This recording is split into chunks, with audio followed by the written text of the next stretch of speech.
भैया ई ससुर उहे हो जे हमनी से मारपीट कैले रहो। अरे सर्व तू यहाँ पहले कैसे?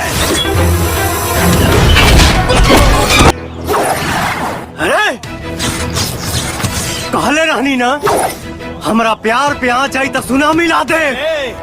सुनामी जब आई तब आई, पहले ही बताओ तारा के ऐजा के पता के बतौलत रे? हवा के तूफान, हौसला के उड़ान और मोहब्बत के परवान केहू के बाप के रुकला से भी ना रुके। और सुन, हर घर में एगो विभीषण होले। वही विभीषण तोहरा के यहाँ मौत बना के भेजले बा। हम मौत से मिले ना तो हनी के माटी में मिलावे आइल बानी। ज्यादा अकड़ मत, तोरी अकड़ हमनी के अकड़ से कम हा। तो हनी के अकड़ में आग ना